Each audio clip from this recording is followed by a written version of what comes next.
All right, guys, welcome to calculus. Very exciting.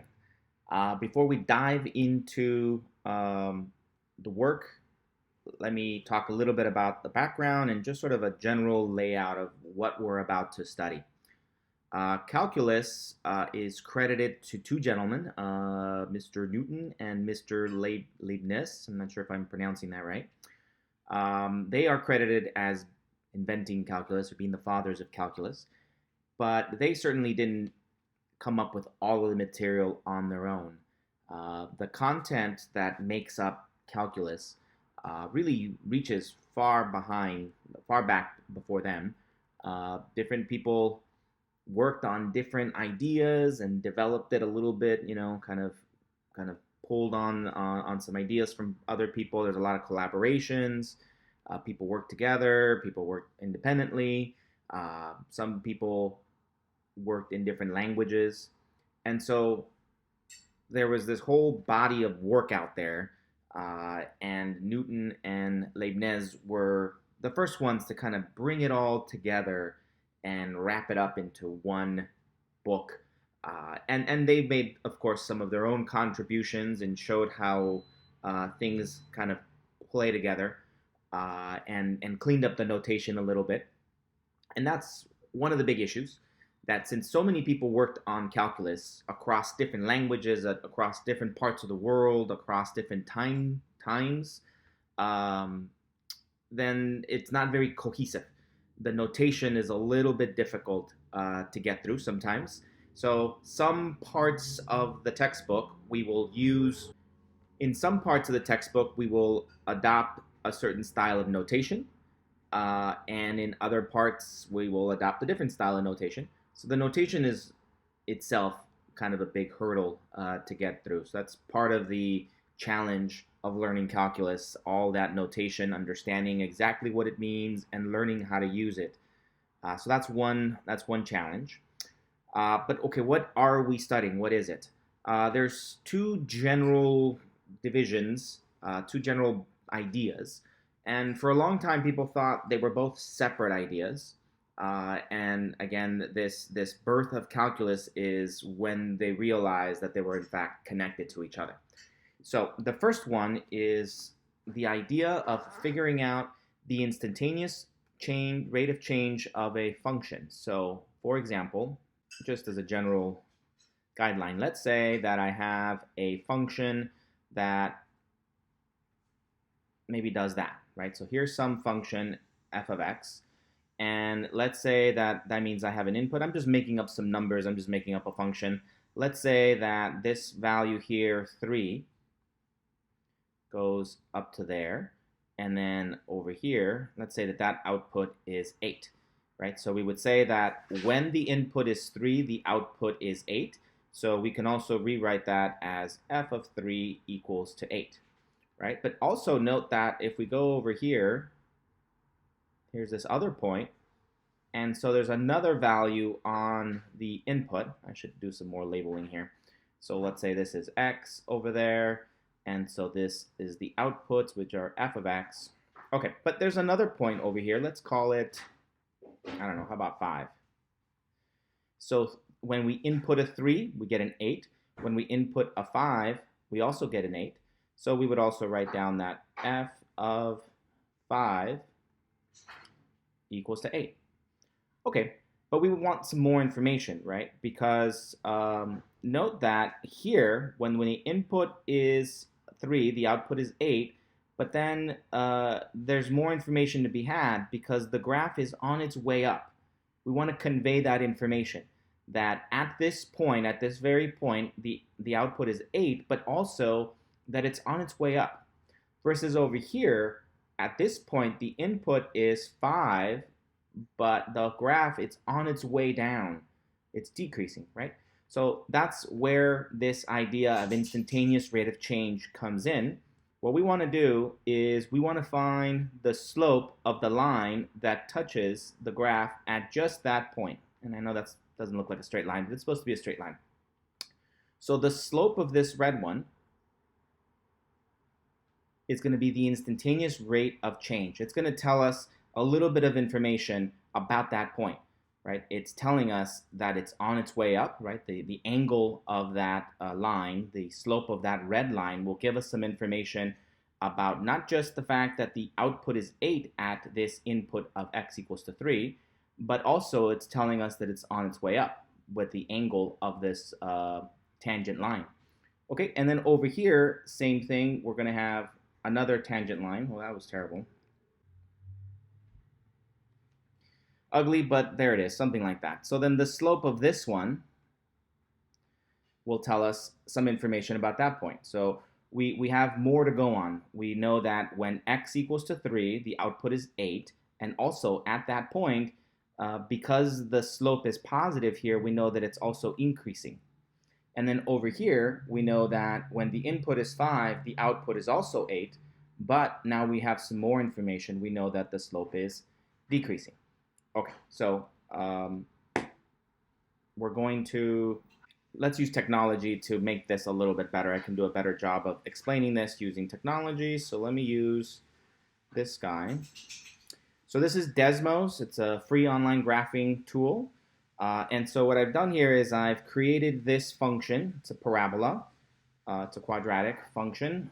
Okay. And so what I want to do is think about that tangent line, which I've already created here. I think it's this guy. So here's this. Across this, you see that tangent line right there. So for example, if we stop, let's label it. We stop somewhere around here. Let's see if I can nail it. Right there. So at this point, for example, we have that the input is 4, the output is 11. So we have the input is 4, the output's 11.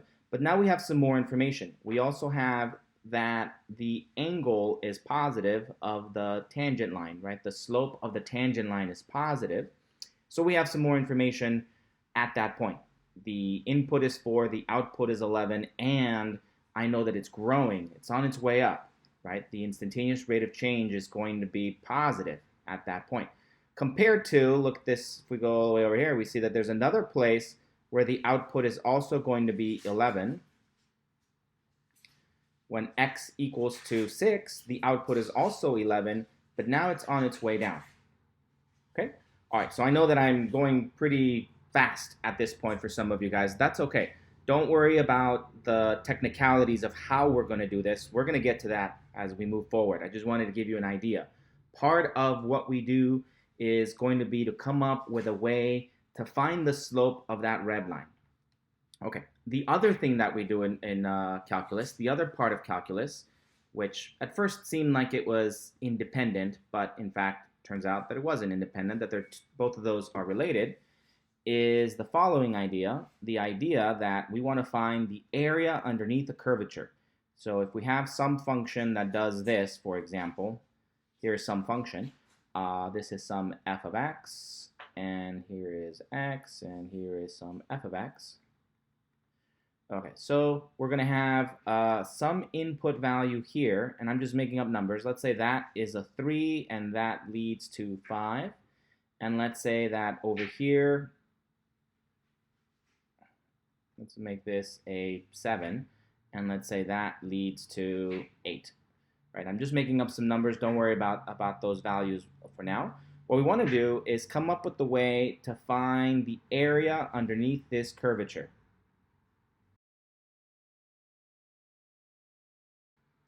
Pretty ugly, but you get the point.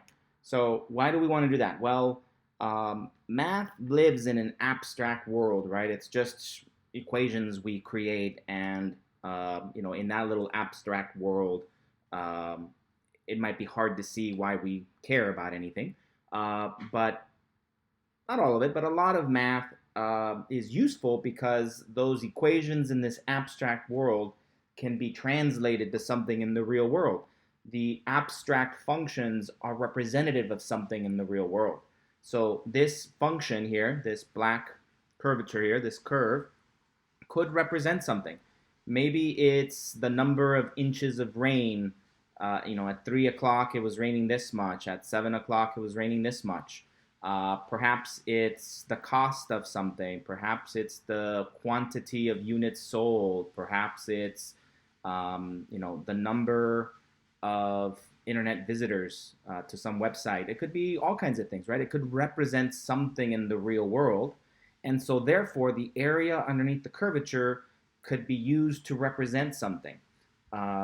So we work in this abstract world so that we can then translate it to something useful in the real world. And as it has turned out, calculus is very useful for lots of stuff in the real world. So that's why we care. So that's the other big part of calculus, finding areas underneath curvatures. At first it seems no big deal, right? We've been finding areas of shapes for many years. So you found the area of a rectangle, you know the area of a triangle, the area of a circle, you know all kinds of areas. But this is not quite that because of the curvature, right? If this was a straightforward rectangle, no problem. If this was a triangle, no problem. But it's not, that's none of those things. It's got a weird curvature to it. So we have to find a way to find that area. Okay, so that's the other big part of calculus. Two big parts. Finding the area of underneath a curvature and finding the instantaneous rate of change or the slope of a line tangent to a function at a point. Again, I can use Desmos to do a better job of explaining or demonstrating that. So here we have another parabola, and I can show that we might be interested in the area underneath between two values. I can move this guy here. So for example, it could be when, area between 1 and 5. So the area between 1 and 5 underneath this curvature, which is explained by this equation up here. But don't worry about the details right now. I'm just giving you a general outline, a general idea of what we're about to do in the coming chapters. So I hope I'm not overwhelming you too much with the details. Don't ignore all those details for now. It doesn't matter the actual equation and all that. I'm just letting you know we're going to be given some sort of equation, some sort of a function, and our goal is going to be to figure out a way to find the area underneath that function. So we're interested in figuring out the area underneath the curvature. That's one big part of math. That's the second part. One big part of calculus. That's the second part of calculus. We'll focus on that down the road.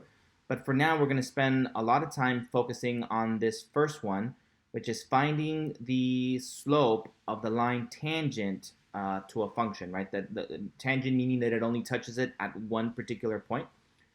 Okay, so how do we find the slope of a line? Well, we all remember, hopefully, from algebra, that if we have 2 points on the line, we can easily find that slope, right? We can use rise over run, the formula for slope, and find that slope. But the problem here is that there's only 1 point, and we don't have another point on the red line. We can't find the slope of the red line by simply using that formula because we only have 1 point, and we really don't have another way of finding another point on the red line. So what do? What we're going to do is, if we want to find this one, right, we want the slope of this red line, we're going to keep this one fixed, right? For the purposes of finding this tangent, the slope of this tangent, we're going to keep this one fixed. And then we're going to approximate it by finding another point or using another point. Like let's say we use this point right over here. It's on the curvature, right? It's still on the curvature, like this. And it's kind of close to the blue one. So we're going to keep the blue one fixed. We're going to get another point. And then we're going to draw the line that connects those two. So here it is, like that. So now the green line, we can find the slope of that green one because there's 2 points. There's this point and there's this point. And in fact, let's label it. There it is. So here are the coordinates of this black point. We have the coordinates of the blue point. We can use rise over run and come up with the slope that connects them, right? Okay, and again, this is just an introduction, so don't worry too much about the formulas. We're going to get to that, and I'm going to spend a lot more time on that when we get to it. I'm just giving you an idea of what we're going to do in the coming sections. Okay, so what we want to do is go, okay, well, this is an approximation of the slope of the red line by finding the slope of the green one, but you can see right away that it's not a very good approximation at all. It's kind of off, right? So how do we get it to be a better approximation? What we're going to do is we're going to get this a little bit closer, right? As the black dot gets closer and closer and closer to the blue dot, we see that the slope of the green one is going to get closer and closer to the slope of the red one. And once we set up a formula that helps us do that in general, then we're going to be able to use the idea of letting the black dot get infinitely close to the blue dot. And at that point, we would say that we found the slope of the red one. That's what we're going at, right? So we're going to get infinitely close, and then at that point we'll say, okay, well, we found it. All right. For that reason, studying calculus is a lot about studying infinity. What happens as 2 points get infinitely close to each other? What happens when 1 point goes off toward positive or negative infinity, right? So that's a lot of what we're going to be doing. For that reason, this course begins by studying limits. Limits is about that very situation. What happens when things get infinitely close to each other? So it seems a little bit disjoint when we get started. People don't quite understand why limits are important or how they relate to what we're doing. So hopefully this has given you some idea of what we're doing in general, right? Just a quick, simple little overview. Don't worry about the actual numbers and the actual equations. Hopefully I haven't overwhelmed you too much. I just wanted to give you a sense of what it is we're going to be doing this semester. Okay, so we're going to spend the whole semester thinking about these two ideas that I just explained. But for now, we're going to slow it back down, go back down to basics, and introduce this idea of limits. When 2 points get infinitely close to each other, we're going to develop some notation and get comfortable with like the really, really, really simple cases, so that when we build it up to something more complicated, we're ready to handle it, ready to deal with it. All right, so let's get started with limits. All right, chapter 2, section 1, the tangent and the velocity problems. So the tangent problem. I just finished throwing out words like tangent to the line and instantaneous rate of change. And for some of you guys, that might mean something. But for some of you guys, maybe you've never heard those terms before. That's okay. Hopefully just kind of gave you a loose understanding of what it is we're going to be studying in this class, what calculus is. But now we're going to spend a little more time clearly defining some of those ideas. So tangent, what is meant by tangent? A line that's tangent to a curve. So the word tangent is derived from Latin words meaning tangens, which means touching. So thus a tangent line to a curve is a line that touches the curve. So if we have a circle, it should be pretty easy to spot that this is the only way that a line can touch a circle in only one spot, right? Any other line that we draw would touch the circle at more than one spot or not touch it at all, right? If we draw a line like that, for example, it touches there and it touches there. If we draw a line there, then it touches there and it touches there. Or, of course, it could just not touch at all. So the only lines that are that touch the circle at exactly one point are exactly the ones that are tangent. So here I have a circle in Desmos, and if I wanted to come up with the lines that are tangent, we can graph them as such. Okay, so we can label it. And so those are tangent around there. So these are up at, okay, so these are tangent. We can visually see what the tangent line looks like. We can identify it, but we need a better description. So let's tackle a better description. So if we have a circle, then I think it's pretty intuitive that we can spot what the tangent line is. But what if it was something a little more complicated, something that wasn't a circle? For example, let's say that we had this function f of x, and you were asked to find the line tangent to, say, this point right there. And the only set of instructions you gave as the definition for a tangent is you said, oh, it's a line that only touches the graph at one point. Well, someone might come by and go, okay, it only touches the graph at one point. How about this line? Like that. Well, it only touches the graph at one point, right? But that's clearly not the tangent one. So we need a better definition of what the tangent line is. Also note that, okay, they say if someone comes along and says, find the line that is tangent at this point. Okay, so the correct one might be this one. Insert a line.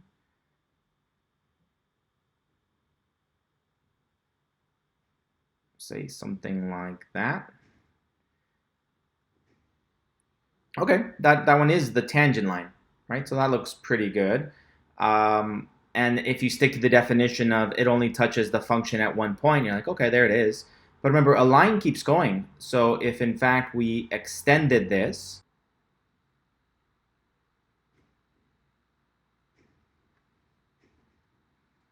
we would notice that, in fact, the line touches at more than one spot. It touches over here, but it's still the correct tangent one to there. So we need a better description, a better way of identifying what the tangent line actually is. One way to visualize it, and this isn't the definition that we're going to be using, but at least it kind of works. One way to visualize it is to do the following sort of mental exercise, or think about it in the following way.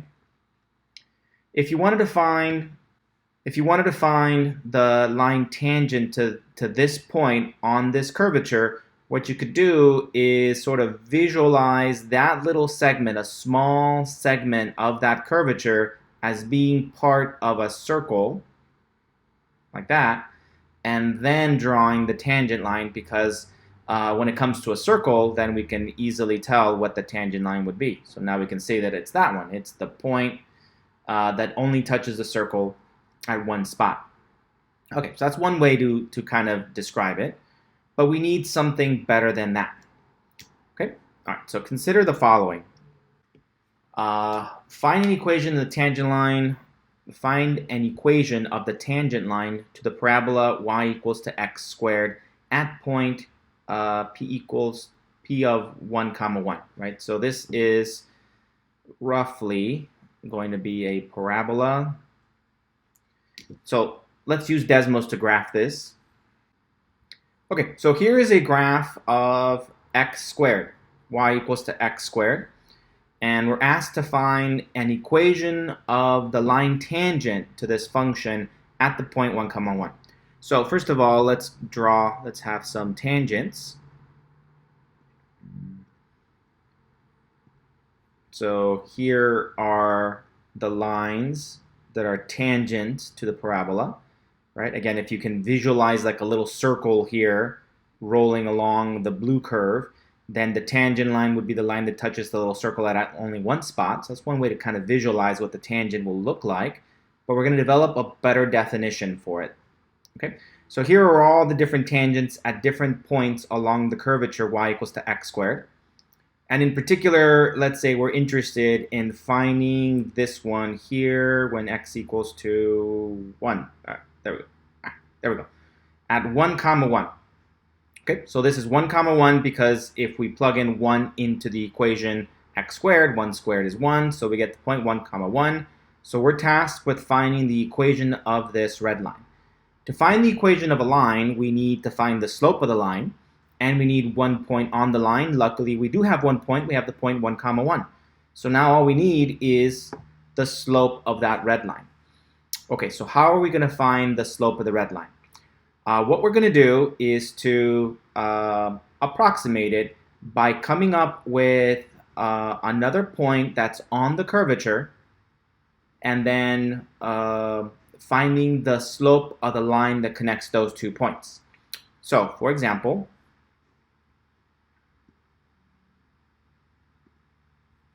let's say I have this point here at, say, 4. Let's squeeze it there. There we go. At 4 squared is 16. Here's another point on the curvature. what I can do is draw a line that connects these 2 points. So let's connect them. There they are. The slope of the green one is something that we can find because we have 2 points, right? Once we have those 2 points on the green line, then we can use the formula for slopes to find that slope. Okay, so let's actually do it. Okay, so I'm interested in finding the slope of the green line, and that's going to be an approximation for the slope of the red one, right? That's what we're after. Okay, to find the slope of the green line, then what we have to do is think about the rise over run ratio. So let me put it in, I don't know, how about purple? Okay, so what we're going to do is we're going to grab this point here, and we're going to kind of come across like this, and that's supposed to be a straight line. Sorry about that. And then we're going to come down from here, and we're going to create this triangle right here. This triangle,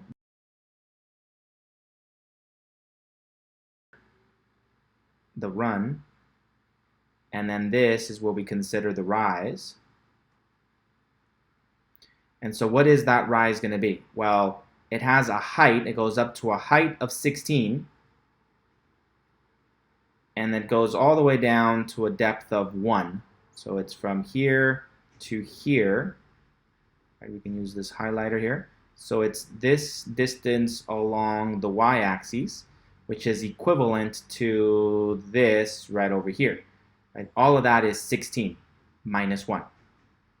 16 minus 1.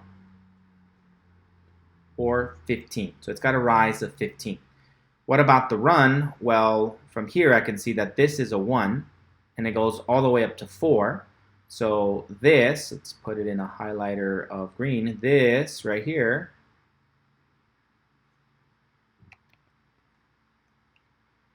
this distance is going to be 4 minus 1. Is equal to 3. Okay, so the slope, m, is going to be equal to rise over run, which then gives you 16 minus 1 over 4 minus 1, which gives you a 15 over 3, which gives you a 5. So all that work lets me know that the slope of this green one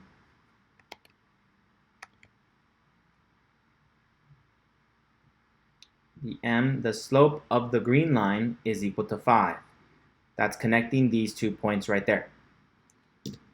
Okay, so back to our graph over here. Okay, so right now the slope of the green line is equal to 5, and so that would be my initial guess for what the slope of the red one is going to be.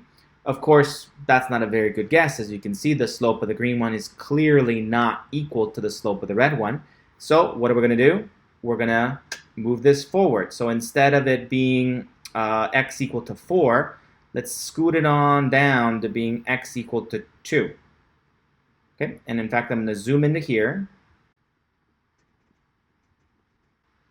Okay, so now we can see that the green one is a little closer to the red one, and we can find the slope of that one. Okay, so we're going to do the same thing as before. We're going to find the slope of this new green one using these 2 points now. So we're going to go across this way, and we're going to come down this way. I'm going to create this right triangle. And so now we want to find the run, which is this direction, and then the rise, which was this direction. And so this is what we call the rise, which is going to be equal to a height of 4 minus 1, right? This goes from a height of 4 down to a height of 1 from here, which gives me a 3. And now this is the run, which is going to be equal to 2 minus 1, or just equal to 1.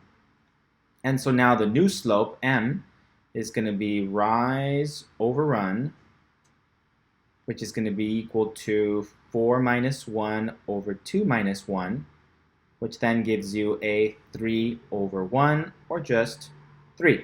So now we've discovered that this new slope, now that we've gotten a little closer, is m equals to 3.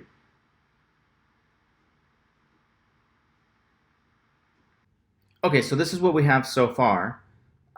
When we let x equal to 4, when x was 4 right there, then we ended up with this point right there, and that was the point 4 comma 16, that point right there. And then we did the slope formula using 1, 1 and 4, 16, and we found that the slope of this green line, m, was equal to 5.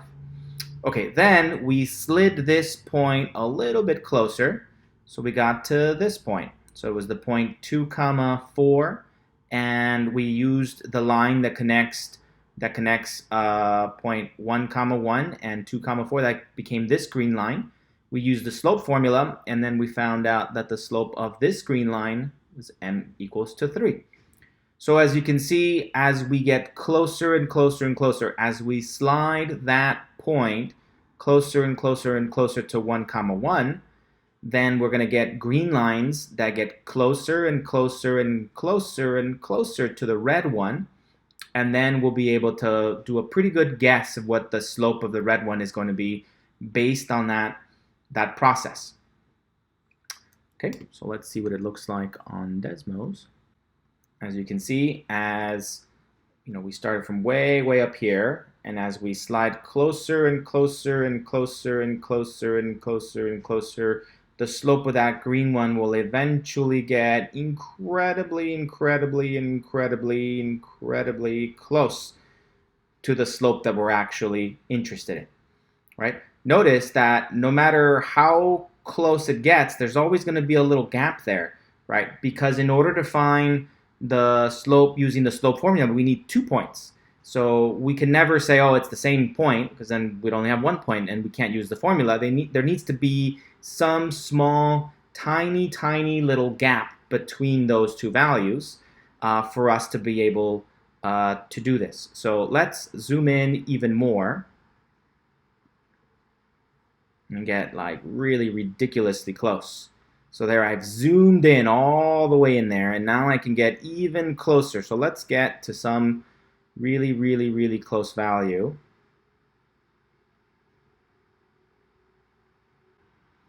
There. So let's say we wanted to approximate it there. We're going to let the other point be incredibly close. It's at 1.02. If we plug in 1.02 into our x squared function, so in other words 1.02 squared, it's going to give us 1.0402. Okay, and so now if we find the slope of these two, we'll get an even better approximation. Let's do that.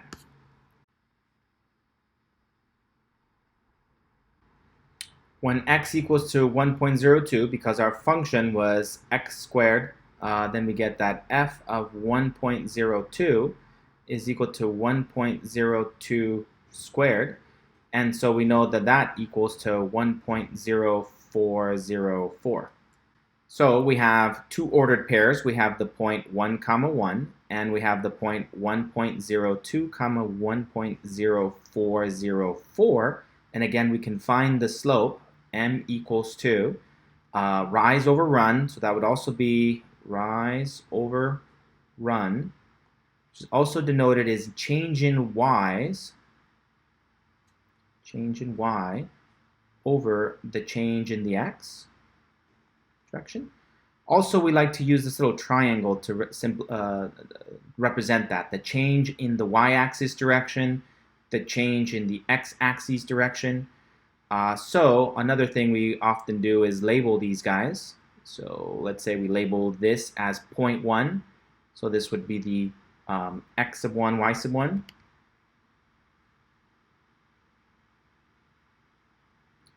Whereas this would be the x sub 2, y sub 2, as in 0.1, 0.2. And then another thing we do then is describe this formula as y sub 2 minus y sub 1 all over x sub 2 minus x sub 1, right? So all of those things mean the same thing. end of the day, what we got is 2 points. We want to find the slope of the line that connects those 2 points. So our m is going to be equal to 1.0404 divided by, minus 1, divided by 1.02 minus 1, which then gives me 0.0404 all over 0.02, 2.02.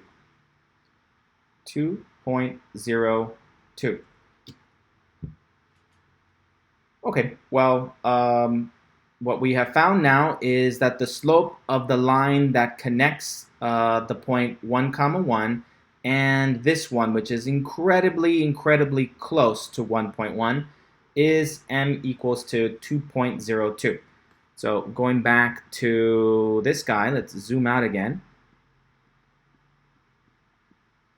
See, if I zoomed out, the green one looks incredibly close to the red one. And we just found out that the slope of the green one is 2.02. So it seems like a very good approximation to the slope of the red one, right? So we started off with an approximation that was way over here at 4. Oops, somewhere over here near 4. And then we got closer and closer and closer and closer, and we stopped and checked, see what was going on around 2.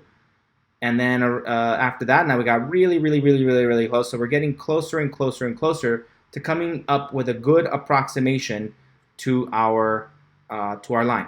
Okay, so now let's organize this in a more general form.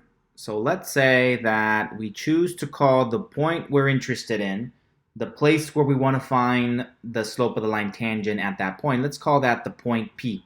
So let's let P equal to 1, 1. So P equals 0.1, 1.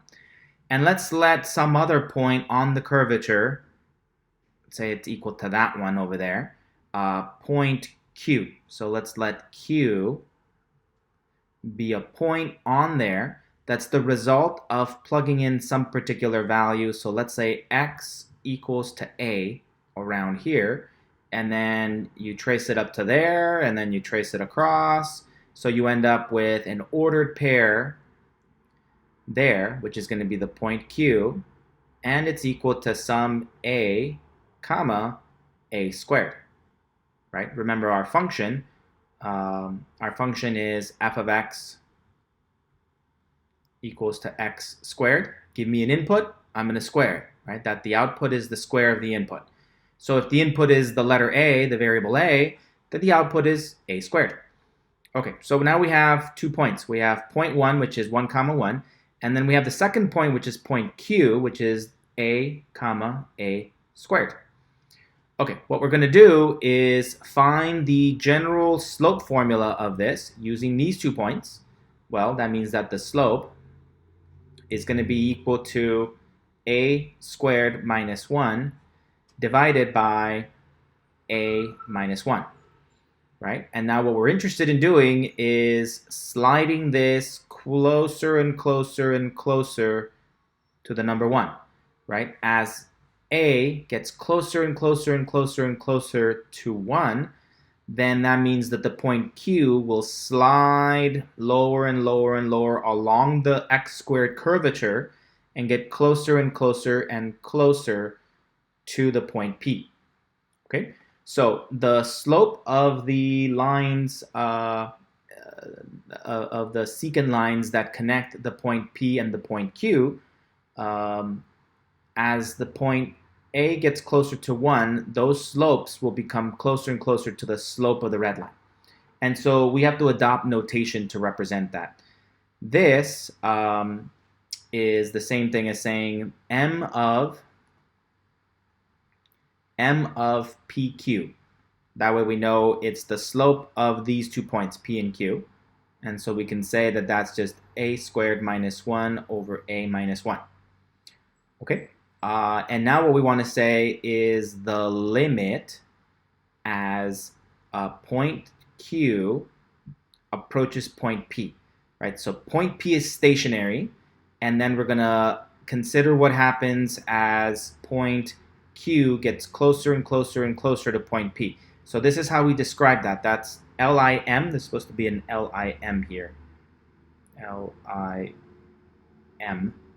The limit as point Q approaches point P of these MPQs. Okay. And so we say that as point Q approaches point P, the limit, as it gets infinitely close to it, and we find all those slopes, that eventually they will just equal M, where this is the slope of the red line. Finally, that's what we want. We want to get point Q to get infinitely close to point P, and at that point, when it's infinitely close, then the slope of the line that connects point P and Q will be equal to the slope of the red line. That's what we wanted, the tangent one, the slope of the tangent line.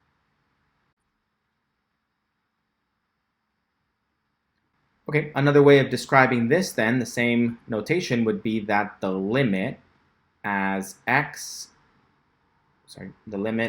A approaches 1 of A squared minus 1 all over A minus 1 is equal to M sub t.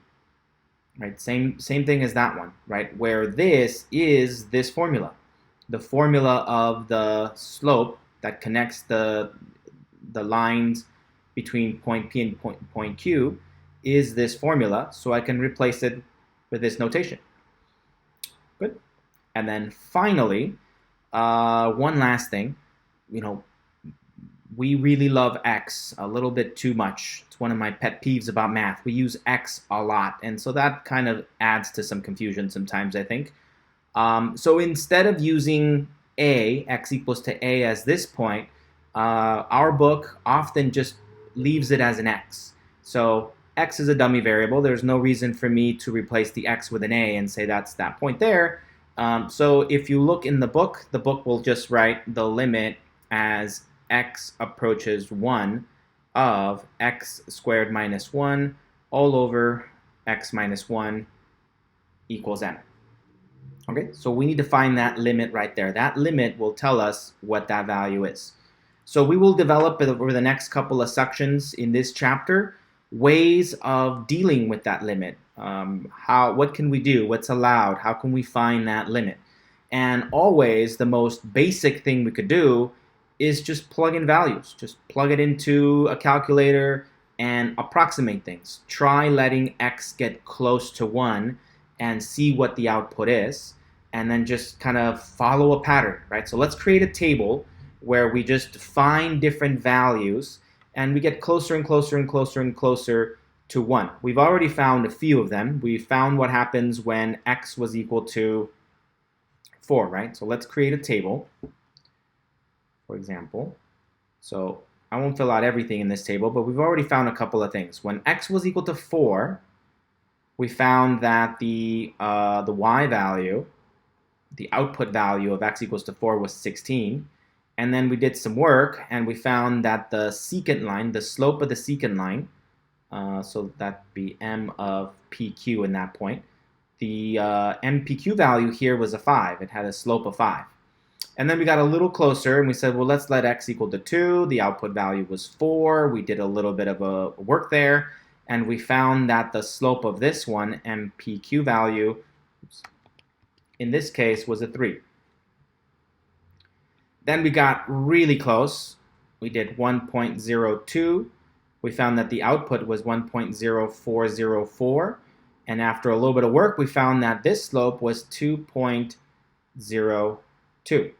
So we start to see a pattern, right? As we get closer and closer to 1 from one direction, we start to see a pattern that we get. But now we have a nice formula. This formula will give us these as a function of the input value, right? So in other words, this 5 right here was the result of putting in a 4 for the x value. So this 5 right here was 4, so blank squared minus 1 all over blank minus 1. So this is the result of putting a 4 there. And this one is the result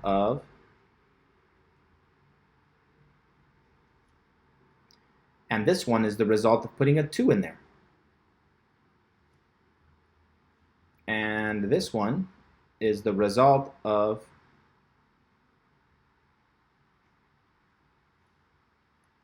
putting a 1.02 in there.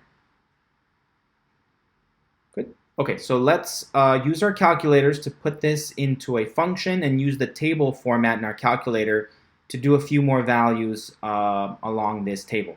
Like, what if I wanted to start all over and walk my way toward 1, starting at 4. So let's use our table. We'll skip this step right here and just jump right to this. So if x was equal to 4, 3, 2, 1.5, 1.2, 1.1, 1.01, 1.01, 01, 1.0001, and so on and so forth, and we want to see how does that translate to slopes. We could do them all by hand, but that would take a really long time, and it's a nice tool to learn how to use our calculator. Okay, so if you've never used the TI-84 before, when you turn it on, you might run into some strange screen.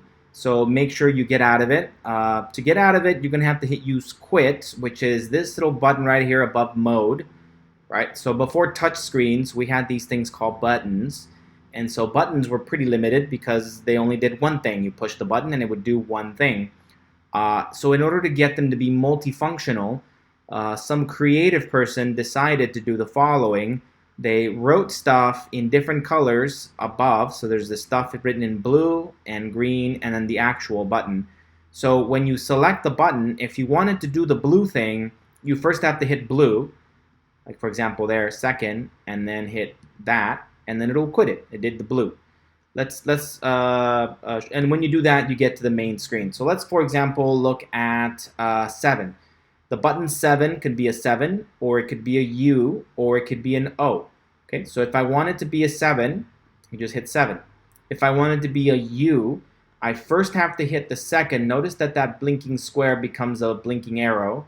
Now you know that it's in the blue mode. So if I hit this button, now it does U. Good. So now if I wanted to do the green, I hit alpha, and then the 7. Okay, so now it'll do O. Okay, so that's what those colors are. So that's why we want to use quit. We hit second, quit to get to our main screen. So this, once you do that, you'll get to your main screen. Whatever is already there, you can just hit clear, erase whatever's on there. Okay, the first thing I want you to do is to go to mode. So make sure it's the blinking square and then hit mode. And then make sure that your settings look like this. Everything flush to the left. Most importantly, we need functions to be there. We need float to be there. We need normal to be there. If it's not like that, use these arrows to come down and select different things. And then you can hit enter to select something. Like for example, if I wanted to be parametric, I can hit enter. If I don't want it to be parametric, I can go back to functions and then hit enter. And that's how you select it. Okay, so next I'm going to go over to y equals, this button over here.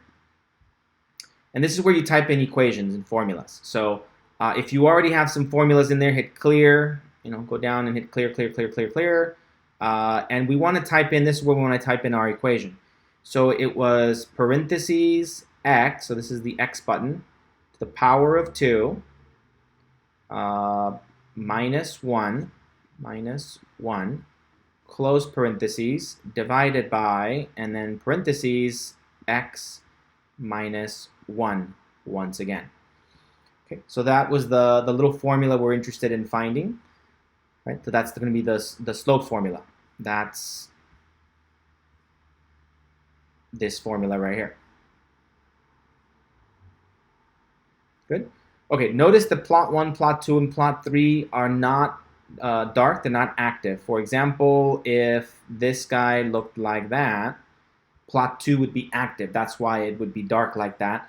And we don't want any of them to be active. So go up and select any little plot that's dark, like plot 2, hit enter. Hitting enter is what turns it on and off. So you want them to look like that. Actually, it wouldn't make a big difference for what we're doing right now, but it's good to start learning that. Good. Okay, the next thing we want to do is go over to where it says table set, which is going to be in blue. So we have to hit second, window, which does the table set. And that takes you to this window here. Make sure that table set is, well, 0 and 1. Actually, those don't really matter for what we're doing either. What really matters is that these two are in this order. Independent needs to be under ask, and dependent needs to be under auto.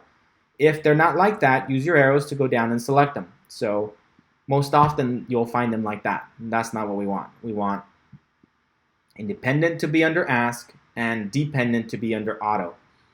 Okay, good. All right, next we want to go over to, it says table right up here.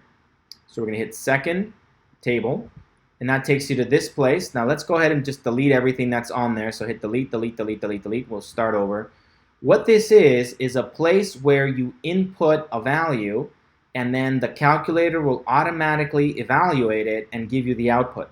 So for example, we already have these. We know that if we put a 4 in there, 4 squared minus 1 all over 4 minus 1, we know that the output is 5. And that's what we should get here. If we put a 4 there, we hit enter, we get a 5 as an output.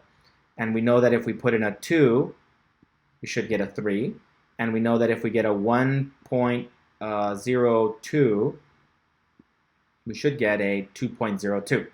So this is a real quick way of calculating the slopes of the lines that are secant between point P and point Q, right? As point P is stationary, point P is 1, 1, and point Q is getting closer and closer and closer to point P.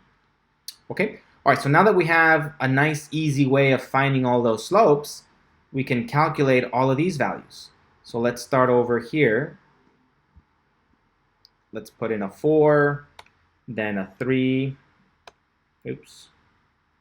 4, 3, 2, then 1.5, then 1.2, then 1.1, then 1.01, and then 1.001,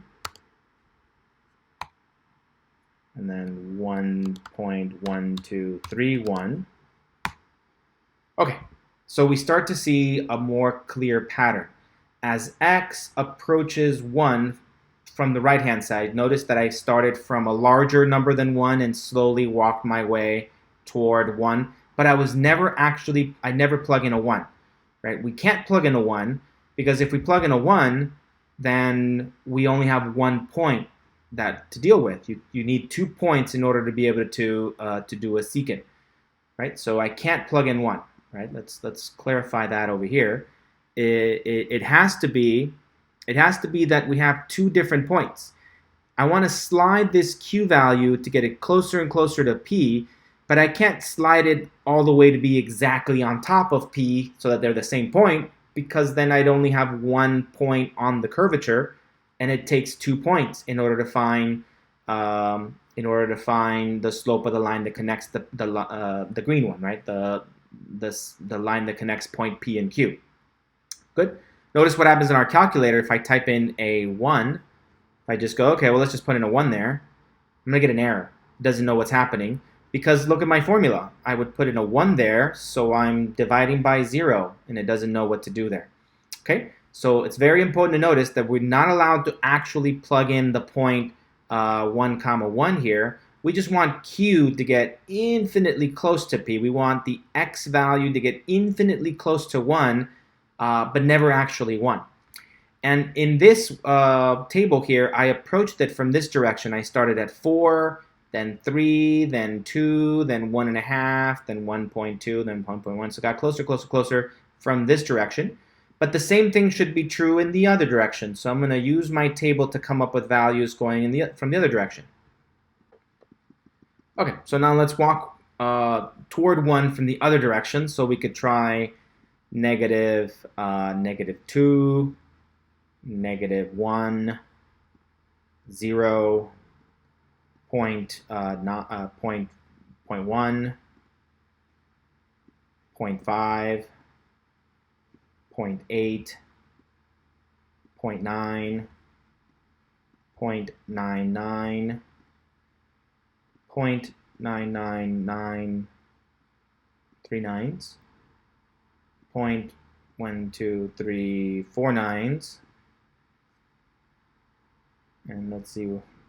Okay, so we can see from the other direction, as x approaches to 1 from the other direction, x equals to -2, -1, 0, 0.1, 0.5, 0.8, 0.999, we can see that the resulting slopes of the lines that are secant to the point P and Q again get closer and closer and closer and closer to 2.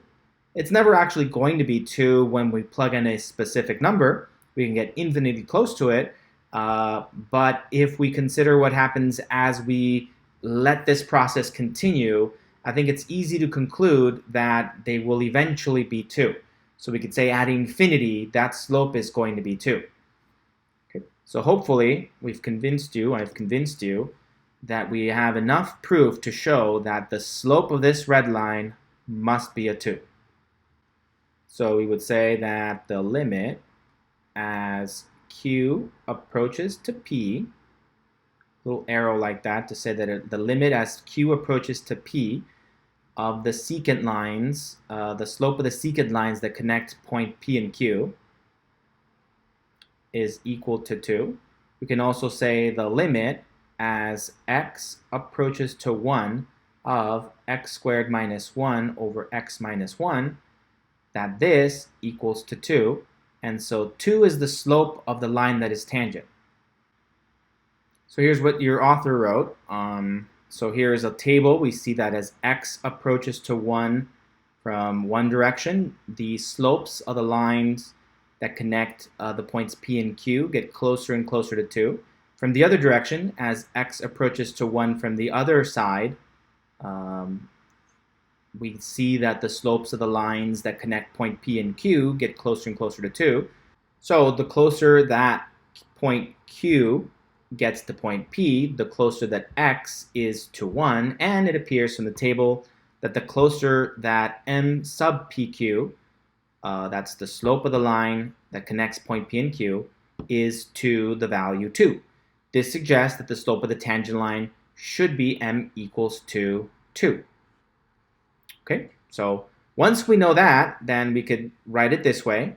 The limit, LIM, as point Q approaches point P on for the slope m sub PQ is equal to m, where this is the slope of the line that's tangent. Good. Or we can go back to writing it this way. The limit as x approaches to 1 of our function is equal to 2.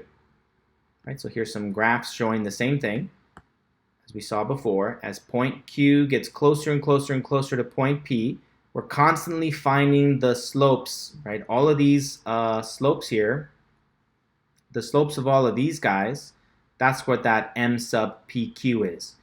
The slope of the line connecting point P and Q, but point P is stationary, point Q is the one that's moving. It's getting closer and closer and closer to P. As point Q gets closer to P, that traces back down to some x value. That's the input value. And as that gets closer to this input value, which in this case was the number 1, then the limit as x approaches to 1 is the same thing as the limit as Q approaches to P. Good. And it works from both directions. So Q approaching P from this direction, or the other way, Q on the left-hand side approaching P from the other direction. Eventually, we're going to get a really good approximation. Okay. Once we have the value of our slope equal to 2, then we can find the equation of that tangent line. Remember, our goal was to find that equation. So now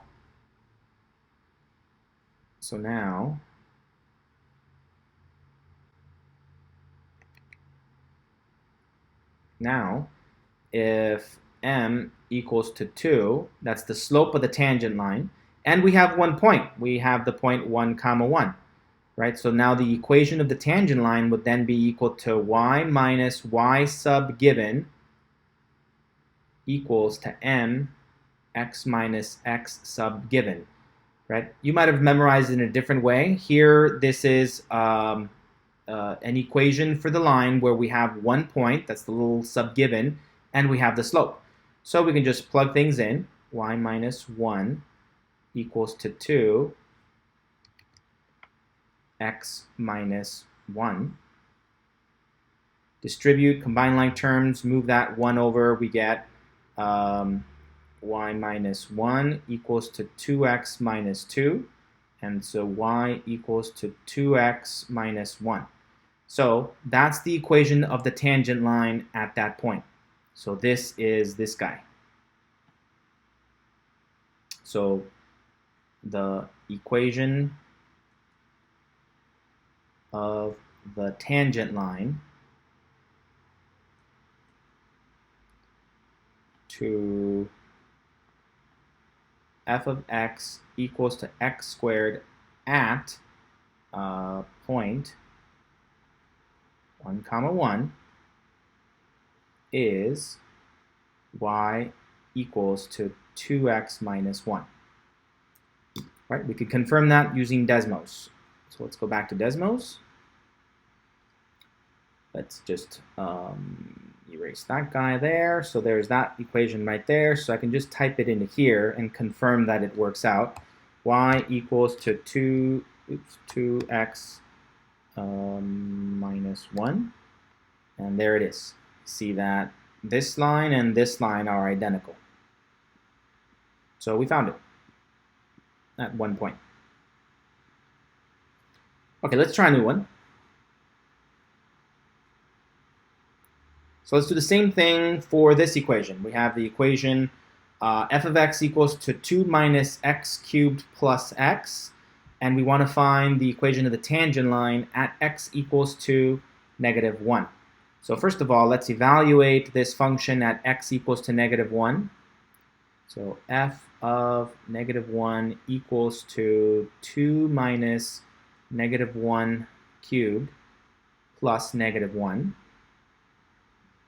And so that would be equal to 2. That's going to be still a negative, so it becomes a plus 1 minus 1. So those guys cancel, so we just get 2. So f of negative 1 equals to 2. So we have the ordered pair. So we have the ordered pair negative 1, comma 2. Let's graph this using Desmos, and then we'll spot that point on there and look at what we're looking for. Okay, so here is the equation, the graph that we're interested, f of x, and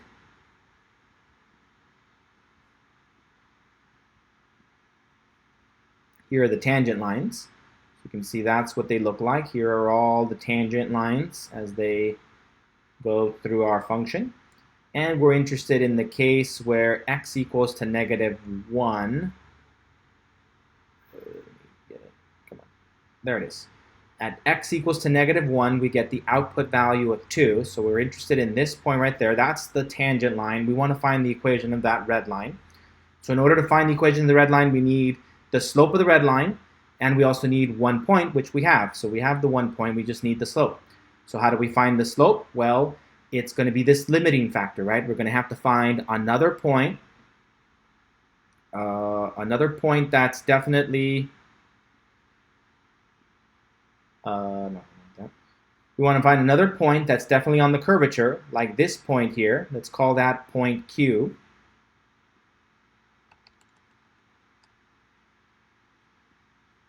There's point Q, so I want to figure out what happens as point Q gets closer and closer and closer and closer and closer to point P. So let's just leave it there for a second. So let's say Q is right there. I want to connect that line, and that would be M sub PQ. Let's call this point P then. We're going to leave it stationary. So let's label this one as point P.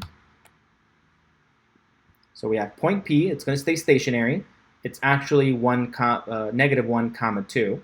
And then we want to slide this one closer and closer. So the line that connects point P and Q is going to look like that. And then this would be M sub PQ. And then as Q gets closer and closer and closer and closer to P, at the same time as P gets closer, Q gets closer to P, we have that. Down here, this guy is getting closer and closer and closer to negative 1. So we have two things that we can refer to.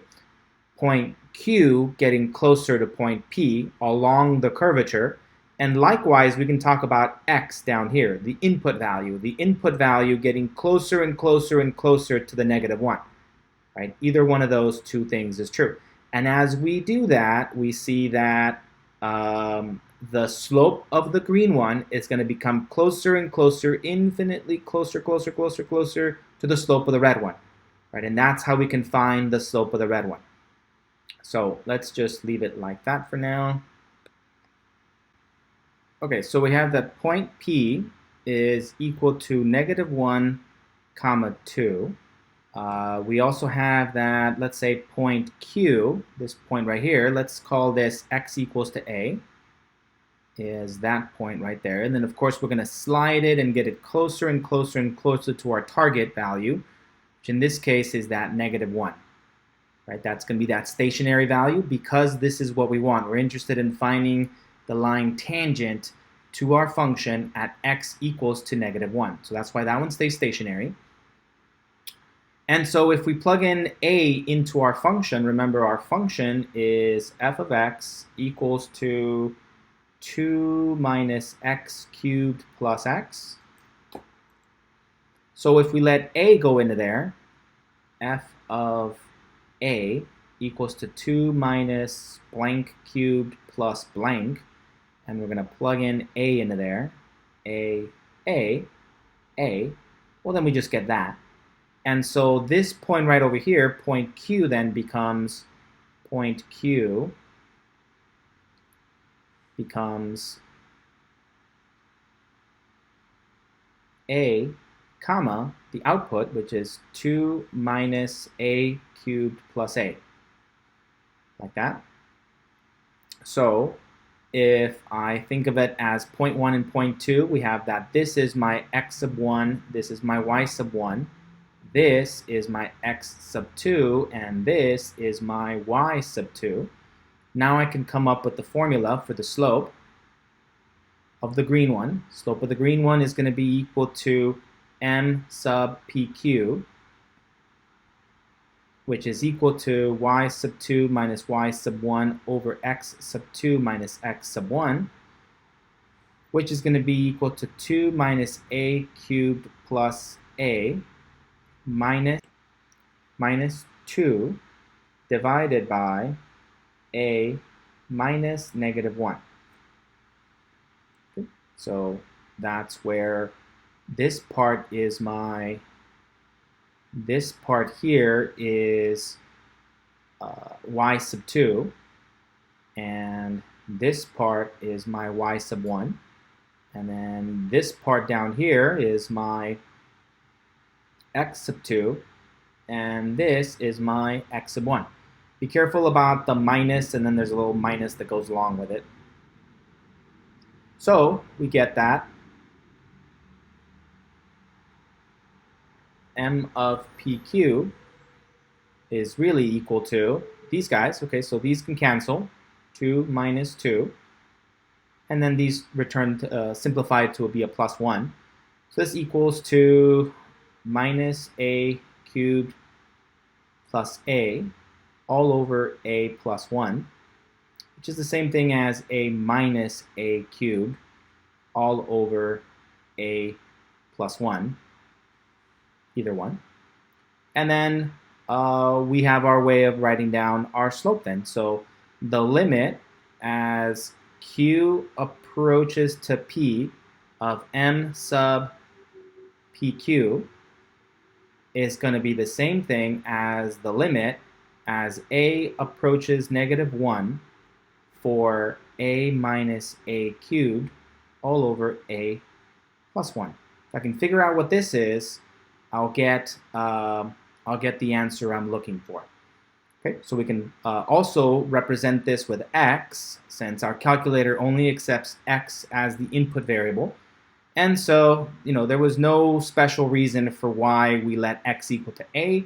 I just think it makes more sense, I think, rather than constantly using the original value of x. So x is just the dummy variable. We don't have to stick to we don't have to stick to it, but we can.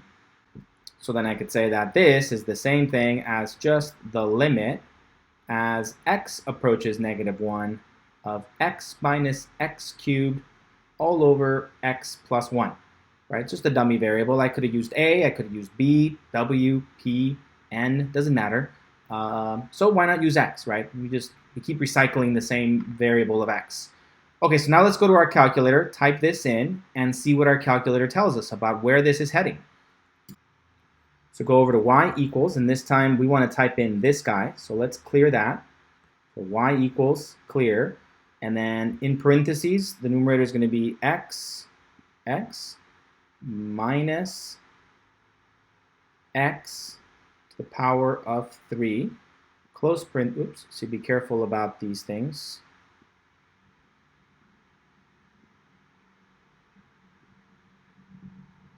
Close parentheses like that. Okay, so that's the numerator divided by, and then in parentheses, we're going to have x plus 1. Close parentheses, enter. Okay, so now we have our equation right in there, and we can see what happens as we let x get closer and closer to -1. So let's go over to table. Oh, sorry, second table. Here it is. And we can delete all the old values. And now we're interested in seeing what happens as x approaches to -1. So let's start with, say, 2. At 2, at 1, at 0, at point, oops, at -0.5, -0.8, -0.9, at -0.99, at -0.999, at -0.9999999. Okay, well at some point the calculator gives up and says 2, though if you use your arrows to go up and select it, we see that's not really 2, it rounded it. It's actually equal to this long thing here. So it might be a little bit confusing for this purposes, so I'm just going to go back and just put negative, let's put negative point, negative 0.1234, and that should, no, okay, never mind. All right, so let's approach it from the other direction then. So what if then instead of approaching it from the positive numbers and approaching toward -1, what if we approached it from the other direction?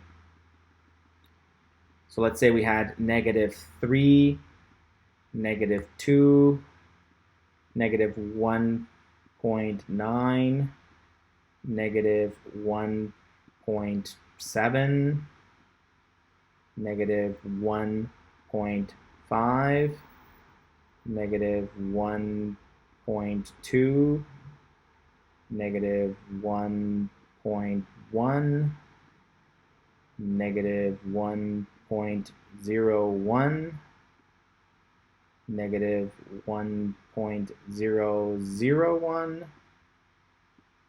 Okay, so as you can see, from the other direction, again, we seem to be getting closer and closer and closer to -2. Good. Okay, so let's see what that looks like on Desmos. So what we have here is that as Q gets closer to P, we calculated a bunch of these slopes, right, starting from way over here, and we saw a bunch of values of our slope, and then when we got really close to x equaling -1, when we got really close to that, we saw that the slopes were approaching -2. We also approached it from the other direction. We were from way over here, and we got closer and closer and closer and closer to -1, and as we got closer to -1, we saw that those slopes were again approaching -2. So based on our calculator work, it seems like a pretty good guess that the slope of the red line has to be a -2. Okay, so that's where we're at right now. We're just kind of using our calculator and looking at patterns, and from that pattern, we can conclude that this must be a -2. right? So we've concluded that this whole thing equals -2. So we have the slope of the red line, right? It's described as the limiting factor of getting the slopes of those secant lines as they get closer and closer to the one we're interested in. Okay, and once we have the slope, we have m equals to -2, right? That's the slope of the tangent line, the red one, at point -1, -2, -1, -2. Then we can just use our formula. So we have y minus y given is equal to the slope times x minus x given. And we can use the point -1, -2 as our given point on the red line. And so we get y minus 2 equals to -2 x minus -1. And from there, we can get that y minus 2 equals to -2x. Okay, we'll do one more step. Plus 1, combining these two. So y minus 2 equals to -2x minus 2. And then adding 2 to both sides gets me that y equals to -2x. Okay, just adding 1 to both sides. So plus 2, these guys cancel. So I just have that the equation of this red line, the tangent line to this point, right? That's the point -1, -2. And I know that the slope of it, don't confuse all these things, the slope is equal to -2. But now what about the equation of it? The equation of it is y equals to -2x. Right, so 3 different things. The value of our function at that point, that's this one, that's point P. Then the slope of the line tangent, that we discovered to be -2.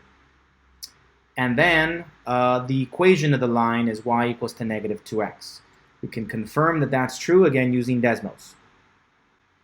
And let's type in the line y equals to -2x. And again, we can see that it equals exactly the same thing. Okay, good. Okay, the velocity problem. So suppose that a ball is dropped from the upper observations deck of the CN Tower in Toronto, 450 meters above the ground. Find the velocity of the ball after 5 seconds. So the exact velocity at 5 seconds after you drop the ball. Okay, through experiments carried out 4 centuries ago, Galileo discovered that the distance fallen by a freely falling body is proportional to the square of the time that it has been falling. This model for the free falling neglects air resistance. Okay, so if the distance fallen after t seconds is denoted by s of t, so we often use s. S of t is a common way of describing a position function. Measured in meters, then Galileo's law is expressed in the following equation. So s of t equals to 4.9 times t to the second power. So what does this mean? This is an equation that describes the distance traveled by an object t seconds after you've dropped it, right? So this is on Earth, if it's affected by Earth's gravity, that's how it will fall. So if we have some sort of tower here, and then we have a little person here, and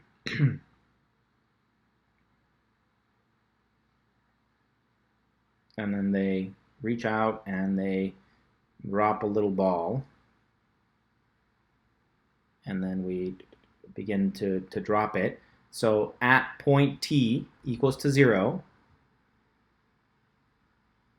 well, then we put a t into there. We get s of t, s of 0 equals to 4.9 times 0 squared, which is just going to be 0, right? It has traveled 0 distance at that point. Then 1 second later, at t equals to 1, we get s of 1 equals to 4.9 times 1 squared, which is just going to be 4.9. So after 1 second, it has traveled 4.9 meters. And then after 2 seconds, I'm going to put it down here because we know that it's going to be much higher. So t equals to 2, we get s of 2 equals to 4.92 squared.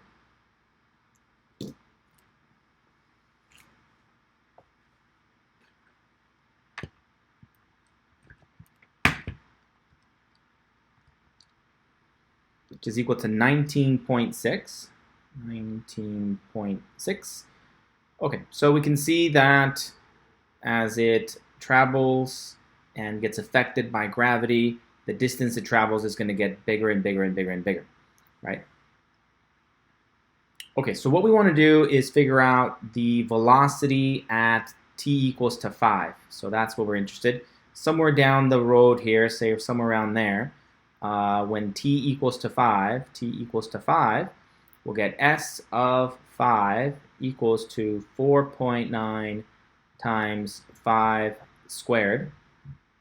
So s of 5 equals to 25 times 4.9, or 122.5. 122.5. That's not the answer. It's a very common mistake. People just plug it in and they go, okay, that's the answer. That's not what it is, right? This is how much the distance that this object has traveled under gravity from the top of this tower, which was 450 meters, right? So this whole thing was a height of 450 meters. This whole thing was 150 meters, and now it has traveled a distance of 122.5 meters from the top there. So we can figure out. So let's say that this is the ground here. So it's 150 meters from the ground. We know that it has traveled after 5 seconds this whole distance from here to here is 122.5 meters. So if we subtract them, we can figure out how high above the ground it is, for example. That's often a question asked. Okay, but we want to know not the distance, not its height, not its position. We want to know its velocity. What's its velocity? How do we find velocity? Well, velocity is defined to be as distance traveled over time elapsed. Right? That's the definition of velocity.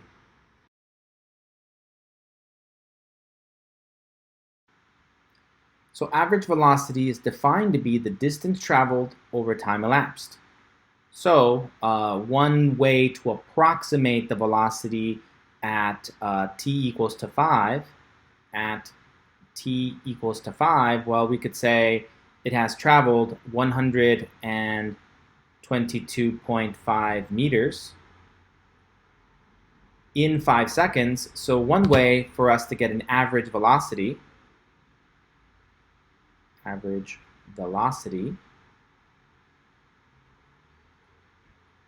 would be to do 122.5 divided by 5,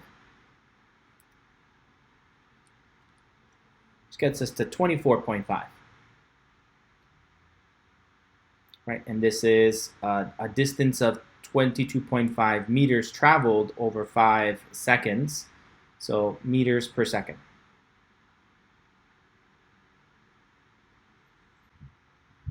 But we could do better than that. So let's consider what happens when we get close to this t point, this t equals to 5, something close. Let's get a time interval that's a little closer. So let's say at t equals to 4.7, for example. So once the ball has been traveling for 4.7 seconds, then we know that our position function will be equal to 4.9 times 4.7 squared. So s of 4.7 will be equal to 108.241 meters. Right? So after traveling for 4.7 seconds, the object will have traveled 108.241 meters. And well, we already knew that after traveling for 5 seconds, it would travel a total distance of 122.5 meters. So the distance traveled in between that little time interval, so between 4.7 and 5 seconds, we got a distance of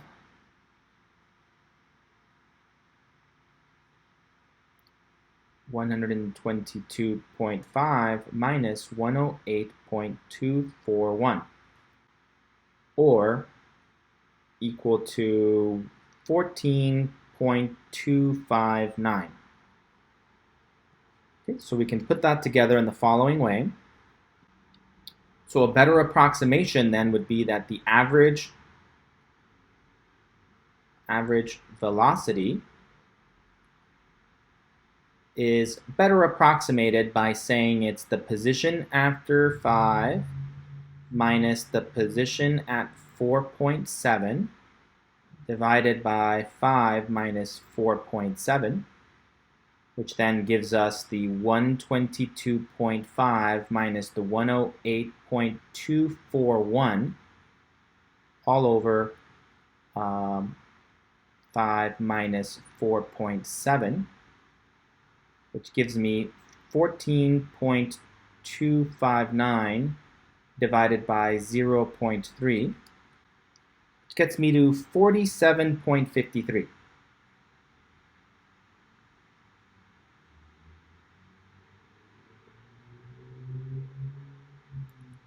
meters per second.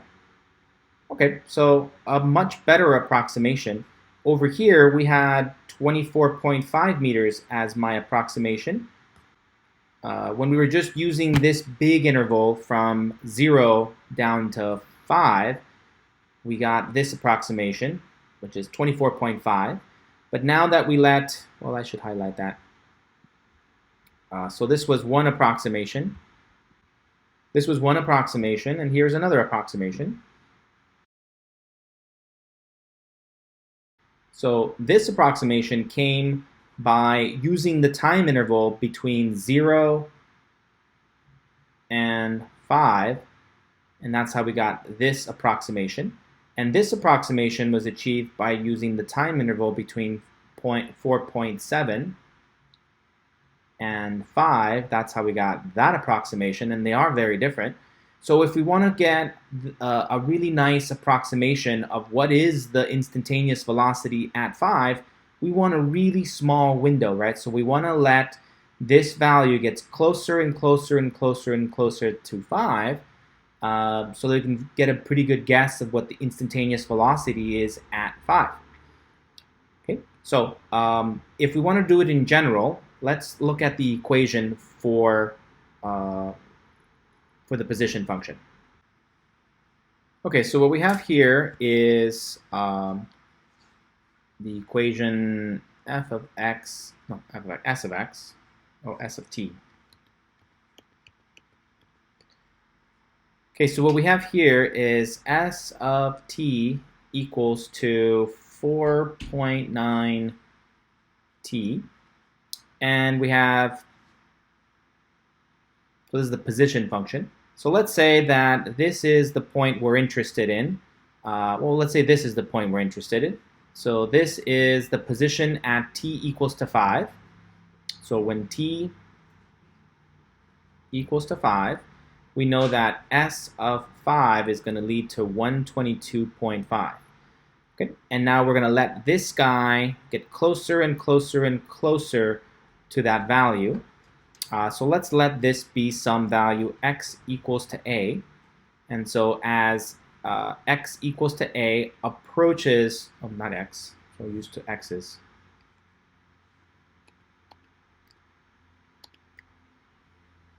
T. So let's let this be some value t equals to a. So as it approaches, gets closer and closer and closer to the value 5 over here, there, we'll get a smaller and smaller interval of time, right? So along this direction we'll have time. So that time interval will get smaller and smaller and smaller.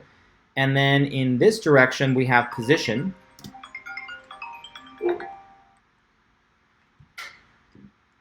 In this time interval, in this direction, we have position. So this is distance. So the slope of that green one is going to end up being equal to the following. So this is the point A. So this would be the point A, comma, 4.9 A squared. Oh, there's a squared in here somewhere. Sorry about that. 4.9 T squared. So this is the ordered pair A, comma, 4.9 A squared. So our slope connecting those 2 points, let's call this again point P, and we'll call this point Q. Well, the other way around.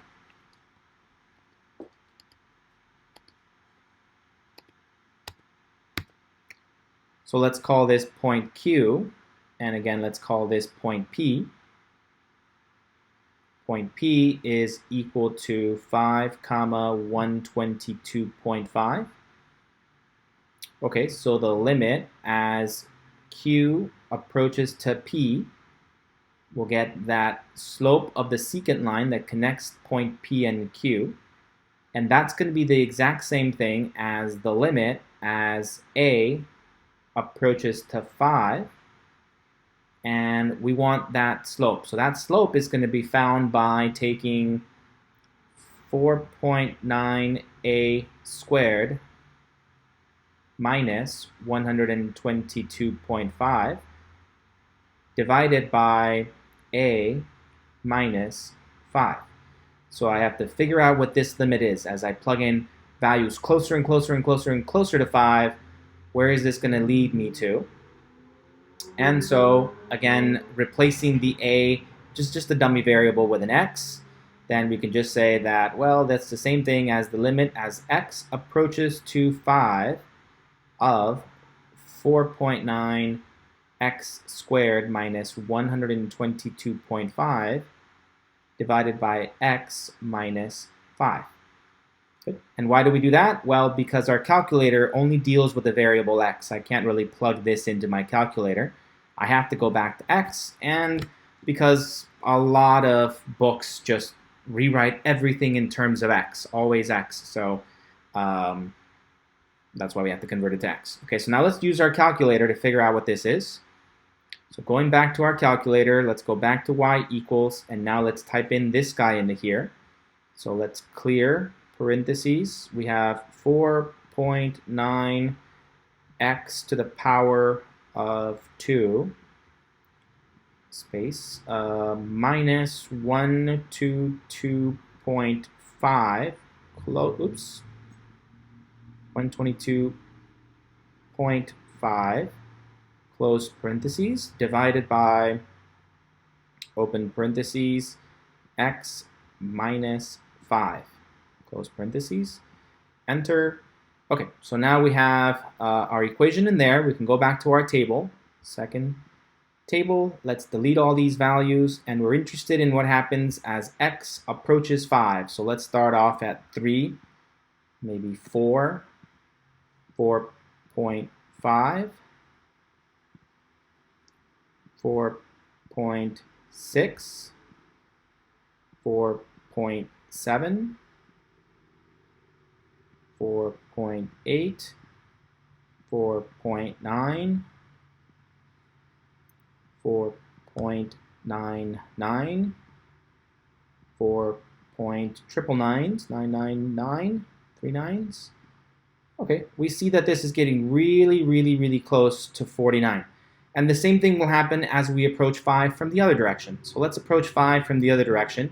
So let's start with 7, then 6, then 5.5, then 5.4, then 5.3, then 5.1, then 5.01, then 5.001, then 5.1, 2, 3 zeros and a 1. Well, at some point, it looks like it's just equal to 49, but that's because your calculator is rounding. So if you use your arrows to go up and to the right and highlight that, you see that it's not really 49, it's actually 49.00049. So not quite 49, but we see that this process is getting closer and closer and closer to 49. From both directions, we can conclude that the instantaneous velocity at that point is going to be about a 49. So we can conclude that this is 49. Good. So the blue function here is the position function, 4.9 times t to the t squared. This is going to be the t-axis here. So this is the t-axis. Input a t-value, you plug it in, it'll give you the position. And we see that the line that's tangent to a point, the slope of the line tangent to a point is the instantaneous velocity at that point. Good. So that's a relationship that is important in this class. We often go back to it. The instantaneous velocity at a point is the same as the slope of the line tangent to the position function. Here's what your author wrote. So we have different time intervals. Your author went from the other direction. So remember, we kind of keep 5 stationary, and we look at the time interval between 5 and 6. Right? So we can plug in the value into the position function, the value of t equals to 6 into our position function. It'll give us how much it has traveled in the first 6 seconds. And then we can subtract those two together to give us the distance traveled in that time interval over that 1 second. And that's how we get this value. Right? So what does that mean? That means this. So this right here, this first one, comes from doing this, s of 6 minus s of 5, the position after 6 seconds minus the position after 5 seconds, divided by 6 minus 5. Right, that's how we get that guy. How do we get this guy? Well, that's going to be the position after 5.1 minus the position after 5, divided by 5.1 minus 5, 0.1 second. Okay, so we can do that, and we can see that the smaller the interval goes, the closer and closer that this gets to 49. Right? So we can conclude from this pattern that the instantaneous velocity at t equals to 5 will be 49. It appears that as we shorten the time periods, the average velocity is becoming closer and closer to 49 meters per second. The instantaneous velocity when t equals to 5 is defined to be the limiting value of these average velocities over a shorter and shorter time frame with t equals to 5. Thus, it appears that the instantaneous velocity after 5 seconds is going to be exactly 49 meters per second. Okay, one more way of describing this or dealing with this is going to be as follows. Okay, so one more little twist on all this. So let's say we go back to our equation. So this guy is s of t equals to 4.9 t squared. If we want to write down the average velocity in general, instead of saying at 5, then what we're going to do is we're going to let that right there be equal to x equals to a. That's this point right here, x equals to a. And then we're going to think of some other point over here. Now, the most natural thing we could do is say, well, let that be some other value, let's say x equals to b. But instead of doing that, what we're going to do is going to label it as a plus some positive value h. So we're going to say that we're going to let h be a new variable that represents that gap right there, the distance. Okay, so h is some presumably small number that's definitely positive. And so therefore, this value over here is the value a plus h. Good. So then that means that this value right here is the ordered pair a comma 4.9a squared. It's that point right there. And then this point here comes by plugging in this point into that equation. So this will be s of blank equals to 4.9 blank squared. And the thing you're plugging in is the a plus h. So a plus h, a plus h. We could FOIL it all out and distribute, and that's fine, or we can just leave it the way it is for now. So therefore, this point right in here will be the point a plus h, comma, 4.9. So this complicated thing would be the second point. A plus h is the input, and 4.9 times a plus h squared is the output. So now if we wanted to find the slope of that green line, right, so let's say that this is point P and this is point Q. So again, if we want to find m of PQ, the slope of the line that connects point P and point Q, well, we're going to use our y sub 1 minus y sub 2. Okay, so let's say that this is y sub 2, x sub 2, y sub 1, x sub 1. So we want to use y sub 2 minus y sub 1 all over x sub 2 minus x sub 1, which will be equal to 4.9 times a plus h squared minus 4.9 a squared all over a plus h minus a. Now in the denominator, the a plus h minus a very easily reduces, because the a's cancel, giving you just h, which makes sense because the distance between these two must be h. Good, so this simplifies right away. Now this could simplify if we FOIL it all out and reduce. We can see that it'll reduce a little bit, but I'm just going to leave it alone for now. So this is just equal to 4.9 a plus h squared minus 4.9 a squared all over h. Good. Okay, so then notation-wise, we can always go back to the limit as q approaches to p of m of sub pq, which is going to be the same thing as the limit as h goes towards 0. As the gap gets smaller and smaller and smaller, the h gets smaller and smaller, goes towards 0, of this, which is going to be 4.9 a plus h squared minus 4.9 a squared all over h.